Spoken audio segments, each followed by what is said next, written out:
Yeah, no, they're abandoning it. They're abandoning it. So yeah, say goodbye to Hasbro Studios.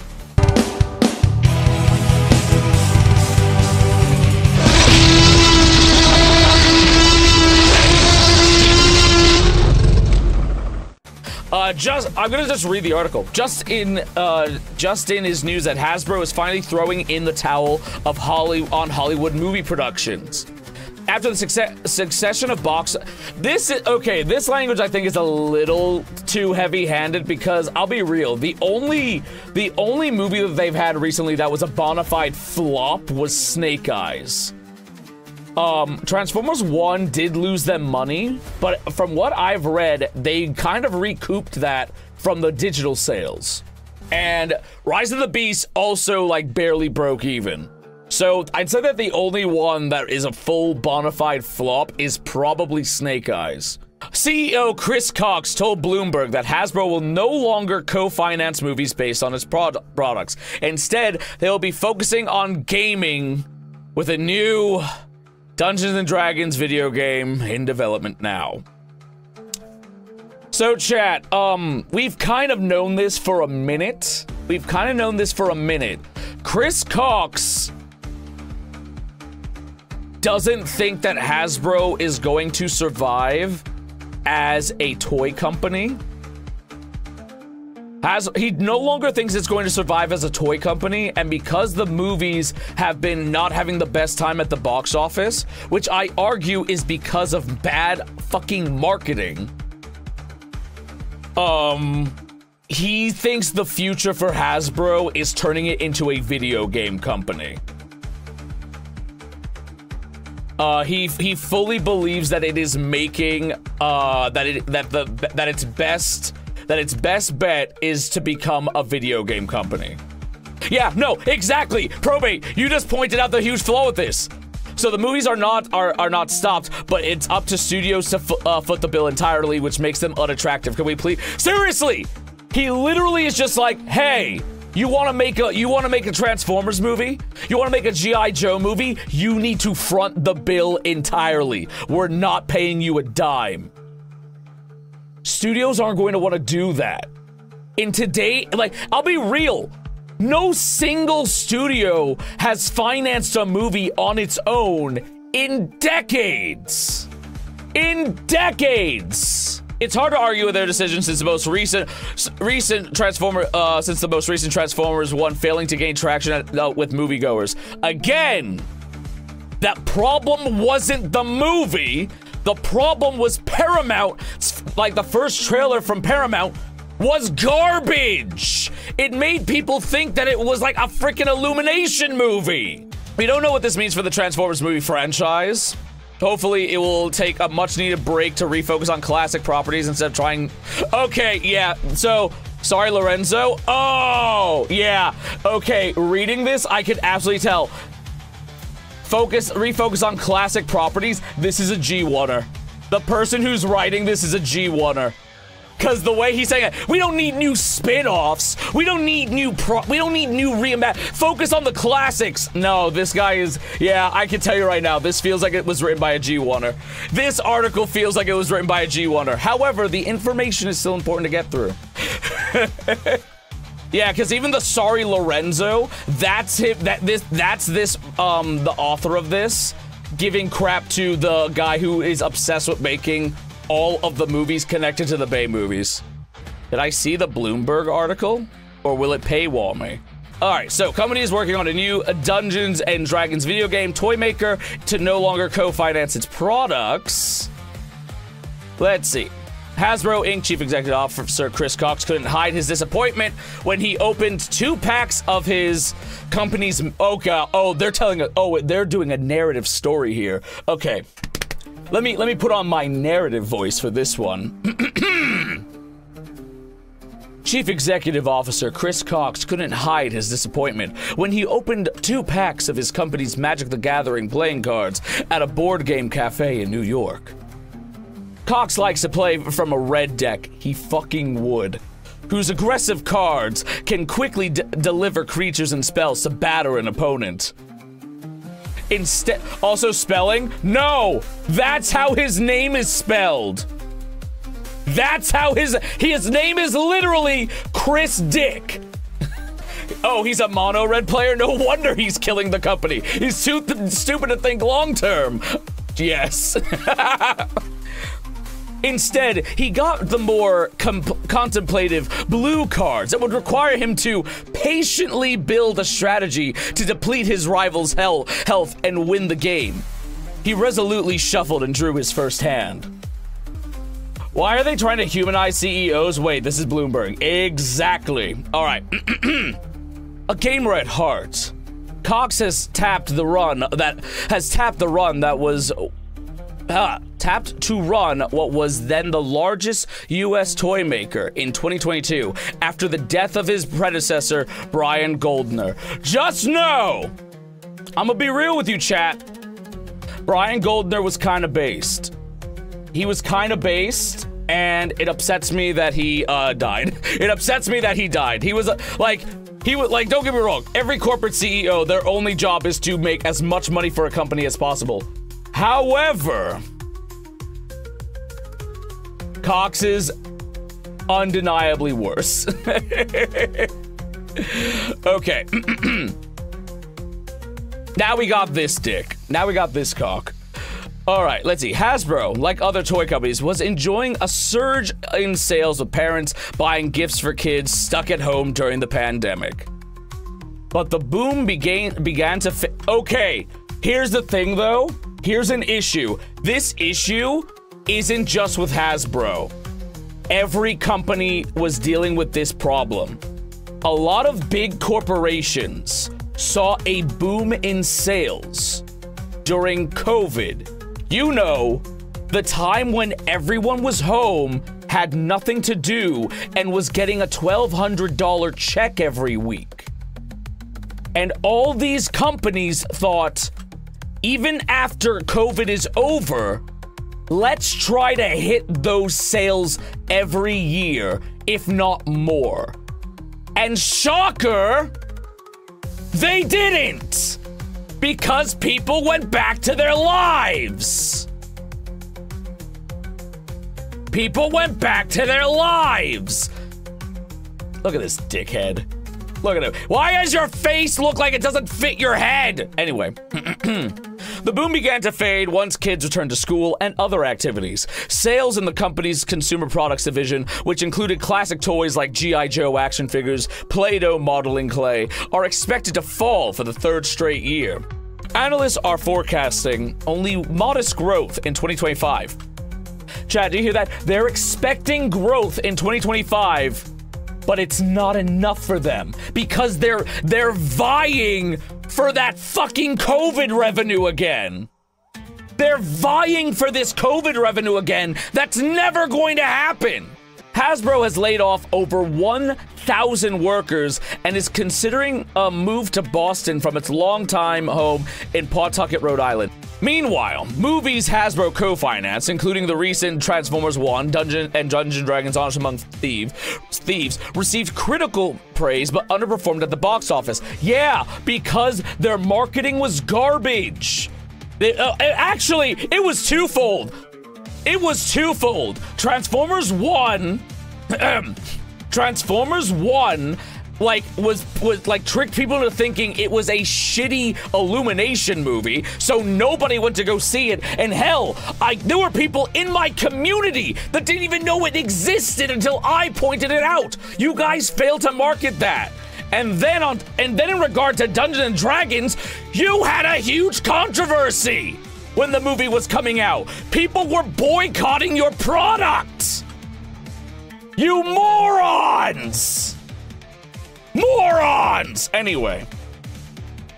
Last year, the company sold off most of its film and TV business, and longtime rival Mattel passed the company in annual sales because Mattel is doing one, actually marketing their movies. The Barbie movie was a critical and financial success, and two, I'm gonna be real, the quality of their toys are better. While studios such as Sony Group Corp and Lionsgate Entertainment will continue to make movies based on the company's products, Hasbro itself won't co-finance the films. It's part of a larger strategy to invest more in video and other games, which are popular with kids and adults that have been taking a greater share of the consumer's leisure time. Okay, games in general make sense. I'm gonna get to the video games portion in a second, and I'm going to tell you why. Yeah, no, if you're expecting things like the War for Cybertron games or Baldur's Gate 3, I got bad news for you, Sunshine, but we're gonna get to that in a moment. We're gonna get to that in a moment. We want to reach fans where they want to play, and increasingly that's through digital expressions of their favorite brands. Cox looks like a Call of Duty chud. He absolutely does. Here we go! The Microsoft Core veteran joined Hasbro in 2016 as president of the Wizards of the Coast division, which makes Magic and the popular Dungeons & Dragons role-playing game. Reminder chat, Chris Cox came to Wizards of the before he became president of Wizards of the Coast, which then became him becoming CEO of Hasbro. Remember the pipeline. He was a veteran at Microsoft. You wanna know what his job was at Microsoft? He oversaw their video games, specifically their mobile games and live service model games. Remember how people remember that phrase D&D is under monetized? Remember when they were like trying to say like how D&D is under monetized? Yeah, no, it was this asshole. It was this asshole. Remember the OGL scandal? Where they basically wanted to take a bunch of third-party content and just retroactively claim that they have the rights to make money off of them, and also if anyone makes over a certain amount of money with their third-party content, they owe like Hasbro like 75% of their fucking money. Yeah, that was this asshole. All of those choices. This dick! Sales at that unit nearly doubled to $1.4 billion between 2019 and 2023. What's this guy's name again? Chris Cox. And yes, it's spelled the way you think it is. As Cox introduced a new card pack of Magic and online versions called Magic the Gathering Arena. So Magic the Gathering Arena, this guy. He's also responsible for the legions of crossover events that go on in Magic the Gathering and why you're getting new packs of, like, new expansions of Magic the Gathering every month with no break for your wallet. He's the guy who caused that. So if you're wondering why the hell are we getting frickin' Marvel superheroes in Magic the Gathering, this guy. Yeah. Yeah. And again, remember, Magic the Gathering Arena, the microtransaction game. A licensing deal for the hit title Monopoly Go is expecting to bring in $105 million in revenue this year, while another for Baldur's Gate 3 garnered $90 million in its first 6 months. Hasbro wants to make more games itself. So here's the other thing here. So all of the games that are currently have the Hasbro logo in them. So all of the current Hasbro games like Cluedo, Mysterium, Monopoly, Baldur's Gate, they all outsourced those games to other gaming studios. But that requires paying them something. He doesn't want to do that anymore. He doesn't want to do that anymore. He wants Hasbro to do it all in-house. Hasbro wants to make more games itself. The company has already invested $1 billion in developing video games.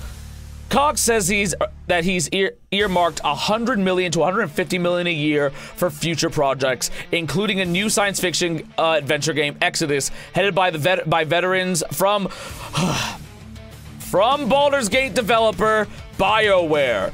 Not Larian, not the people that you know actually wrote the game. Fucking BioWare.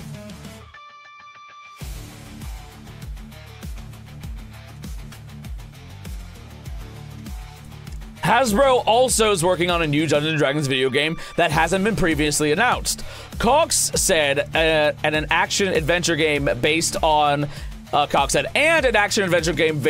Joe that is currently in pre-production. The company aims to release one of 2 video games a year by 2026. Chad, he wants a new video game.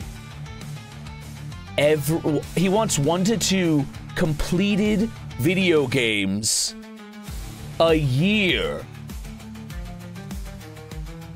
A year!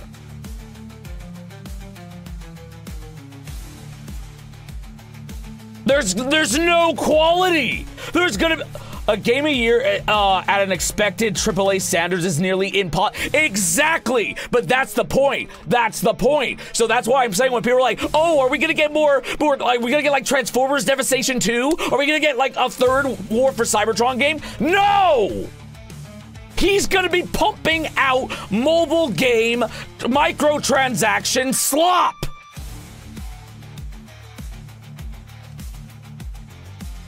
Video games aren't a surefire way to counter the drag in toys and movies. In 2023, Wizards of the Coast canceled at least 5 video games amid a post-pandemic contraction in that industry. More than 11.5 thousand video game workers have lost their jobs this year because no one wants to pay them, and but they also expect at the same time a sea of AAA quality video games in a short period of time for little to no money. This is the problem with the gaming industry right now. What you're seeing right here, this is the problem. Some analysts predict the market will rebound in 2025, but still won't hit the COVID fuel high of 2021. This is the problem. Everyone is chasing after the unicorn that was the 2021 economy. It's never coming back. It's never coming back. But they keep trying to do it. Video games are very, very, very, I cannot emphasize this enough, competitive, says Arpine Kokarian, a UBS securities analyst. The only way to win is to have these strong brands that would withstand the test of time. But also strong execution. When you marry those, you get success like Monopoly Go or Baldur's Gate. Baldur's Gate 3 did well because Baldur's Gate 3 was a good game. Baldur's Gate 3 did well because Baldur's Gate 3 was just a good game. You did not need to play the first 2 games. I knew people when they literally heard about Baldur's Gate 3, they were like, there's a Baldur's Gate 1 and 2? No! You hacks! You bean-counting hacks! By your logic of, oh, if we just keep pandering and pandering and pandering to, and when I say pandering, I'm not talking about like, oh, we're like woke pandering. I'm not talking about that. I mean literally just, here's the classics, here's the classics, here's the classics. Here, have Freebird again and again and again. Have frickin', what's the frickin' song? What's the frickin' Journey song that you always hear at every bar, at every high school dance? Here, have it over and over and over and over and over again. No! We don't care. People don't, like, don't stop believing. Thank you, Aoife. I'm so angry I didn't even remember the damn song's name. Yeah, also to the point, Talon. Baldur's Gate 3 was in development for years! Years! But Cox wants to produce 2 video games a year? Starting in 2026? Do you know how many projects have to be being started on right now to even potentially get one of them out by in a year? Yeah, Michael, it was like almost a decade. It was almost a decade, and he's trying to pump out fucking Baldur's Gate quality games annually? Fucking annually? No, this is not how you do it. Hasbro's looking to invest more in its Magic's video game format. Sales of the fantasy card game have grown each of the last 6 years because you keep releasing new sets over and over again. You're not giving people time. Yes, you're making money off of it, but people are being bled fucking dry. Anyway. And in 2022, crossed $1 billion in revenue. But Cox said Magic Arena, while popular, doesn't harness the Magic's 2 biggest growth areas, collectability and its Commander format, which involves more players and cards. Yeah, because no one wants to spend hundreds of dollars on JPEGs. I say this as someone who was addicted to Yu-Gi-Oh! Master Duel. I don't like spending money on JPEGs. I'd much prefer the idea of actually physically owning the fucking cards I have in that game.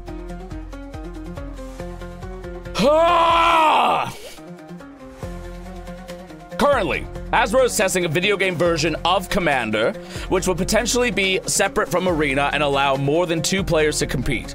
Hasbro is also looking to make digital versions of its cards more collectible, like popular game Marvel Snap. He's trying to make Magic the fucking Gathering into Marvel Snap! Chat, the more I read this article, the more violently angry I get. The more I read this article, the more violently angry I get. Oh my god! Magic is adding characters from Lord of the Rings and Marvel Comics into its fantasy game setting. The Lord of the Rings one made sense. Marvel Comics? No. Anyway, still, Magic's Lord of the Rings cards can be, were its second such series to surpass 200 million in lifetime revenue, where the game's fastest and top seller. That's because you also pulled a fucking Willy Wonka bullshit with the Lord of the Rings set with the fucking One Ring, which emboldened whales to buy hundreds, if not thousands of packs at a time, and at the end of the day, it didn't fucking matter because a fucking celebrity got the damn card anyway!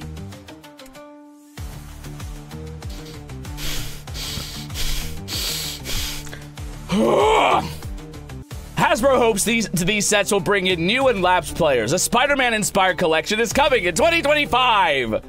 Think of Magic as a canvas. Ken Troop, the global play leader for the title, said in an interview at last month's Hasbro's New York offices. Magic's IP is one of the things we can put on that canvas, but we can put other things on it as well.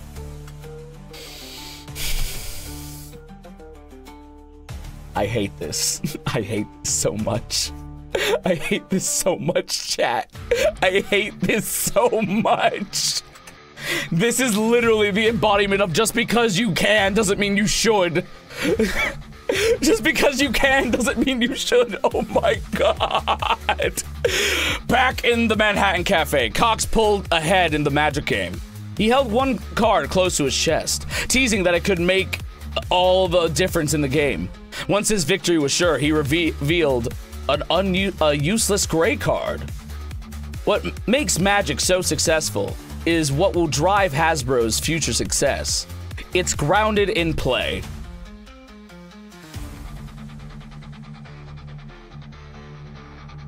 No.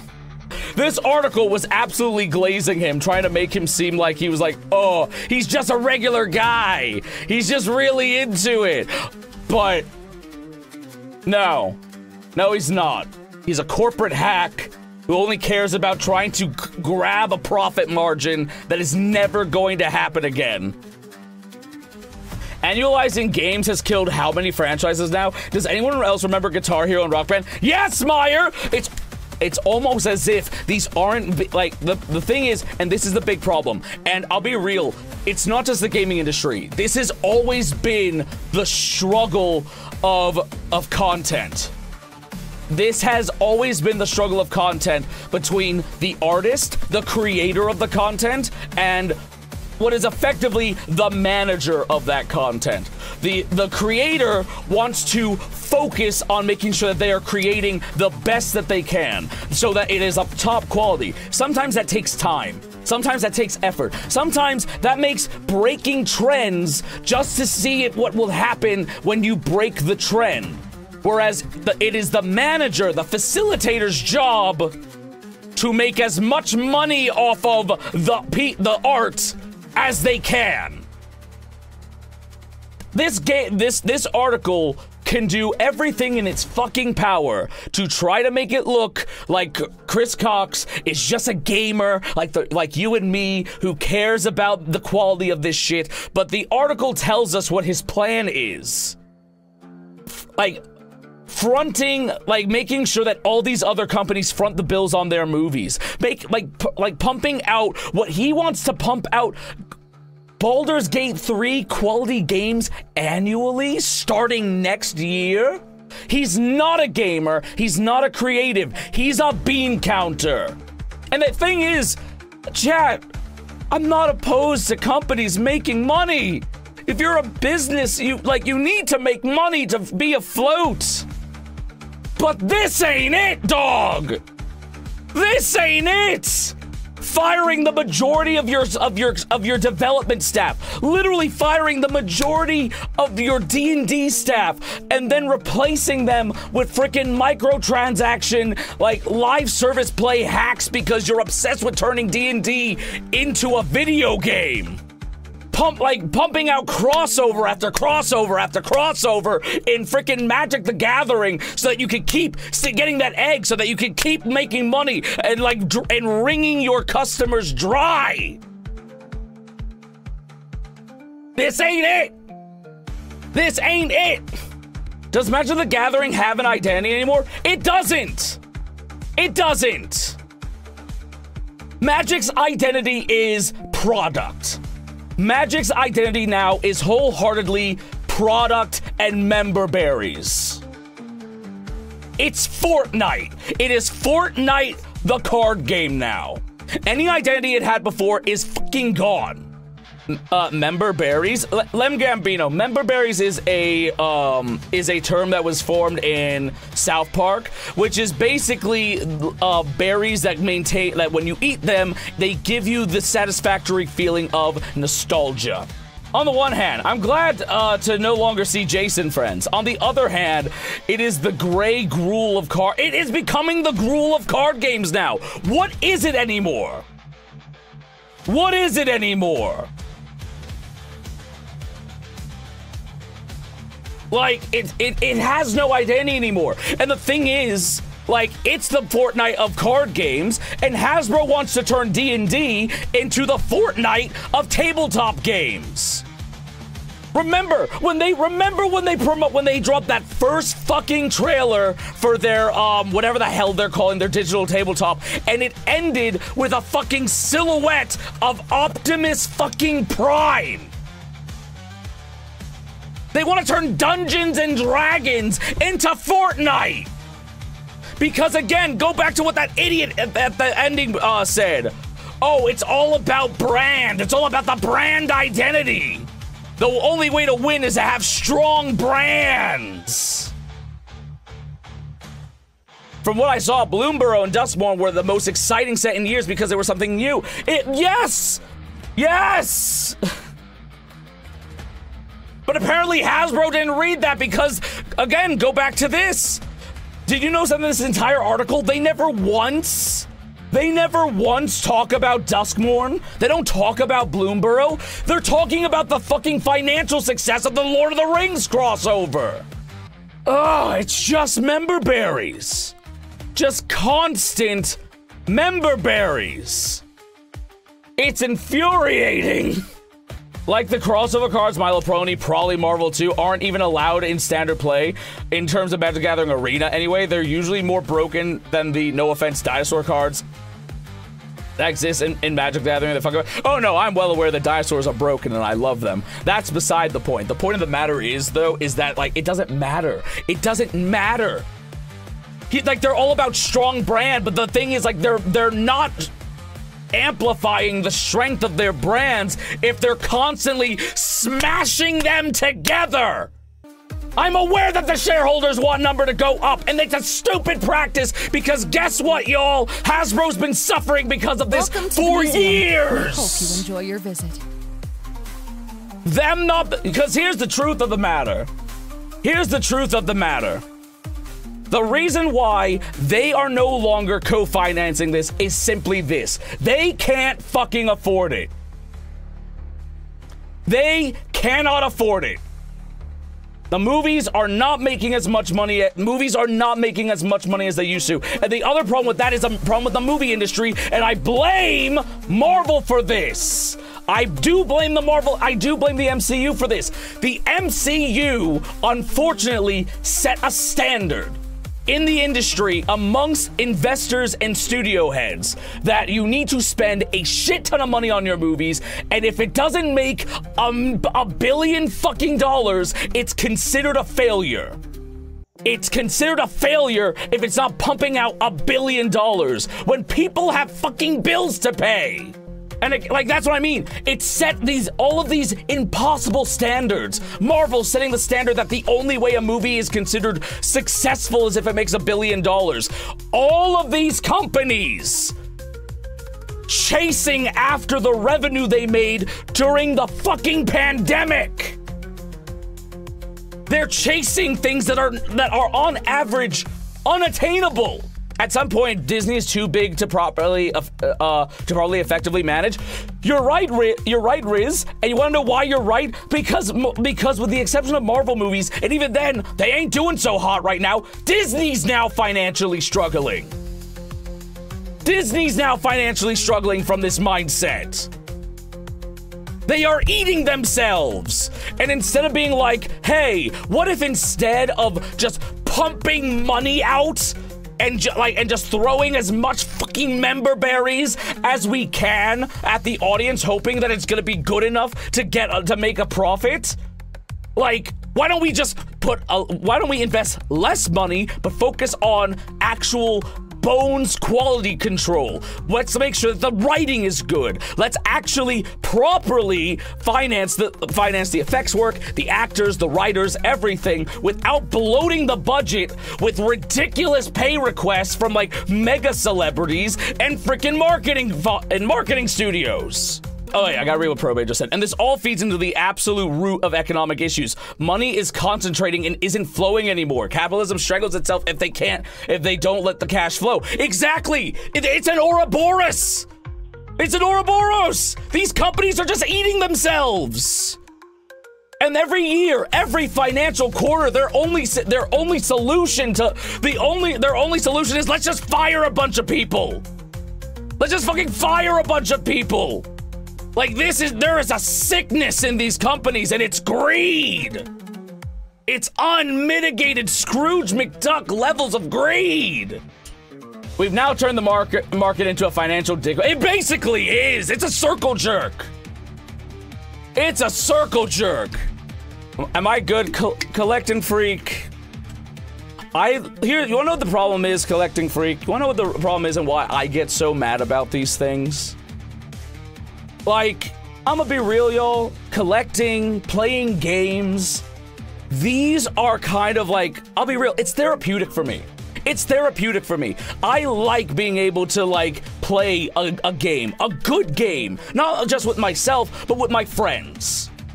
Like some of my best friends I've met through playing games. My best friend, who I was his best man at his wedding, I met him at my local D&D club.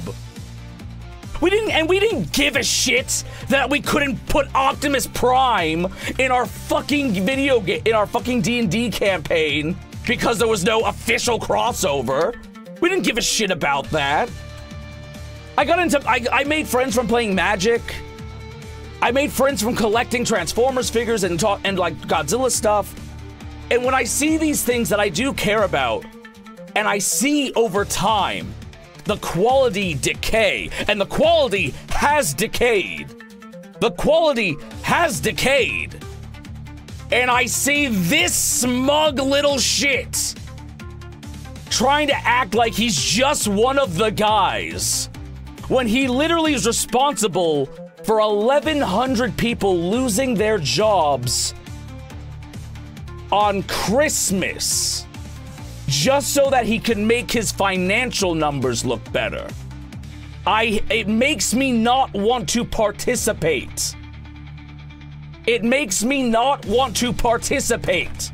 And that pains me. It pains me to know that assholes like him are the people in charge of the things that I love.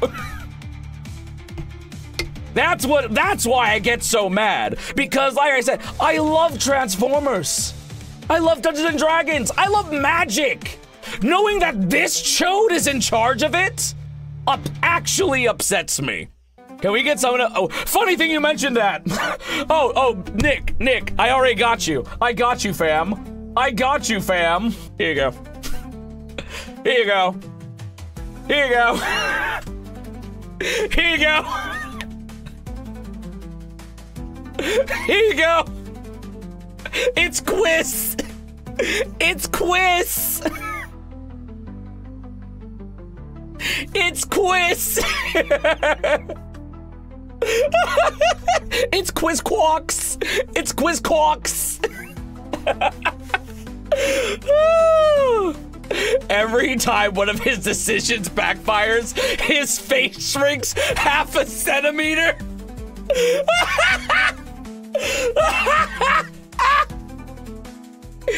Everyone play Magic together. We go get Marvel. we got my little ponies, Marvel. We go get a lot of the wings. We go get a lot of wings. Please buy our cards. I put cork.